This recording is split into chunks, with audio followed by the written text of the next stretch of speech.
এই করে চলে আসছিলেন, এখন ডাকসু নির্বাচনের মাধ্যমে আপনি যেই প্রত্যয়ে আপনি আসলে ওই ছাত্রলীগের পথ ছেড়ে চলে আসছিলেন, জুলাই আন্দোলনের মাধ্যমে কি আপনি সেইটা এখন এখানে প্রতিফলন করতে পারবেন?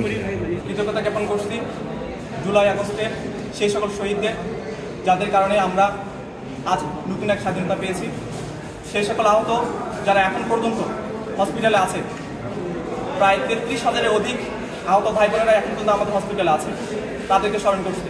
কারণ তারা ব্যতীত আমরা যে আজ ডাকসুর জন্য আন্দোলন করছি দীর্ঘ সময় ধরে, এটা সম্ভবই ছিল না।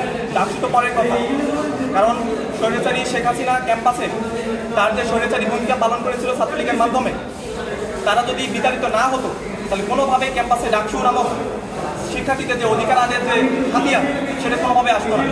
আমি আশিকুর রহমান জিম, পড়াশোনা করছি ঢাকা বিশ্ববিদ্যালয় আইন বিভাগে, 4র্থ বর্ষের শিক্ষার্থী, মাস্টারদার সূর্যসেন হলের আবাসিক শিক্ষার্থী।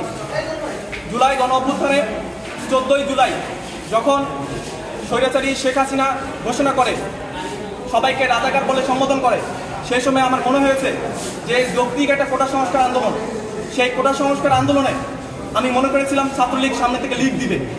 সেইটা না করে ছাত্রলীগ আমাদের হলে যারা ছিল, ক্যান্ডিডেট যারা ছিল, তারা আমাদেরকে বের হতে দেয় না। তারা আমাদের উপর হাত তুলতে পর্যন্ত ট্রাই করে যে আমাদের হাত তুলবে। এমন হয় তারা হল গেটে তালা পর্যন্ত দিয়ে রেখেছিল। তো আমার কাছে এগুলো খুবই খারাপ লাগে, এবং যখন রাজাকার কথাটা বলে সেই সময় আমার কাছে মনে হয়েছে যে ছাত্রলীগের সাথে আসলে থাকা কোনোভাবেই সম্ভব নয়। তো আমি মাস্টারদার সূর্যসেন ছাত্রলীগের কার্যকরী সদস্য ছিলাম এবং আইন অনুষদ ছাত্রলীগের গ্রন্থনা প্রকাশনা সম্পাদক ছিলাম, এবং 14 জুলাই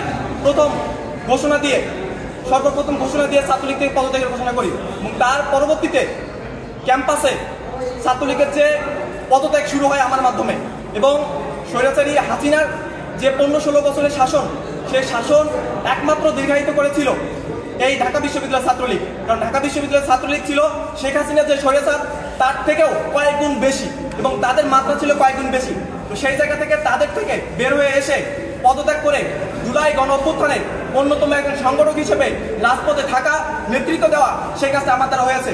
এবং 14 তারিখ যখন আমি ছাত্রলীগ থেকে পদত্যাগ করি, 15 তারিখ ভিসি চত্বরে আমাদের হলে ছাত্রলীগের যারা ছিল, যেমন আরিফ ছিল এবং আরো অনেকে ছিল, আমাকে অনেক মারে। ভিসি চত্বরে 2 বাসের চাপায় আমি পড়ছিলাম, সেখান থেকে মার খেতে খেতে আমি প্রায় আমাদের যে উদয়ন পর্যন্ত মার খেতে খেতে যাই। আমার পায়ের অবস্থা এমন ছিল, নড়তে পারতেছিলাম না। যখন মেডিকেলে গিয়ে ভর্তি হই, সেখানে গিয়ে তারা মারতে যায়। পরবর্তীতে আমার বন্ধু সুজন এবং আমার আরও কিছু বন্ধু ছিল রাকিব, তাদের সহযোগিতায় আমি ওখান থেকে একটা সিএনজিতে নারিন্দা চলে যাই, এবং পরবর্তীতে প্রায় 13 দিন আমি অসুস্থ ছিলাম, বেড থেকে উঠতে পারিনি, কোনো চিকিৎসা নিতে পারিনি। তো আমার কাছে যেটা মনে হয়েছে সেটা হচ্ছে, আমি এই জুলাই গণ অভ্যুত্থানে যে জায়গা থেকে বের হয়ে এসেছি, আমাদের জুলাই গণ অভ্যুত্থানের যে কমিটমেন্ট ছিল যে হল পর্যায়ে কোনো ধরনের ছাত্র রাজনীতি থাকবে না, এটা হচ্ছে আমাদের কমিটমেন্ট, এবং সেটাকে বাস্তবায়ন করতে আমি ডাকসুতে চলে আসতেছি, ডাকসু করতেছি।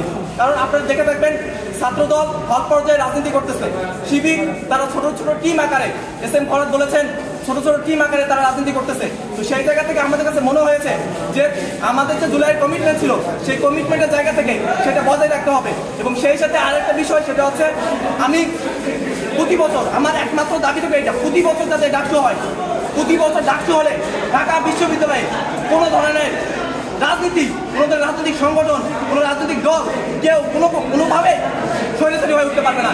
কারণ যখন প্রতি বছর ডাকসু হবে, তখন শিক্ষার্থীদের জন্য ছাত্র সংগঠনগুলো কাজ করবে, শিক্ষার্থীদের জন্য ছাত্র সংগঠন সব ধরনের কাজ করবে, এবং প্রশাসনের যে সমস্যাগুলো আছে সেগুলো সমাধানের জন্য চেষ্টা করবে। কারণ ছাত্রদের কাছে সবারই জনপ্রিয়তার একটা ব্যাপার আছে। ছাত্রদের কাছে জনপ্রিয় হতে হলে যেটা দরকার সেটা হচ্ছে ছাত্রদের জন্য কাজ করা। ছাত্রদের জন্য যারা কাজ করবে তারাই ডাকসুতে নির্বাচিত হবে। আমি চাই প্রতি বছর ডাকসু হোক, যদি সম্ভব হয় প্রতি বছর তাদের ডাকসু হয় সেটার জন্য আইন করা। আমি বিশ্ববিদ্যালয়ের প্রশাসনকে করবো, যদি আমি ডাকসুতে নির্বাচিত হই আমি একটা আইন করবো যাতে প্রতি বছর ডাকসু নির্বাচিত হয়। যদি ডাকসু নির্বাচন না হয় তার পরের দিন থেকে একটা নির্দিষ্ট তারিখ থাকবে, সেই দিনে তো ডাকসু নির্বাচন না হয় তার পরের দিন থেকে বিশ্ববিদ্যালয় বন্ধ থাকবে। এইরকম একটা আইন করার চেষ্টা করবো যদি আমি ডাকসুতে নির্বাচিত হই।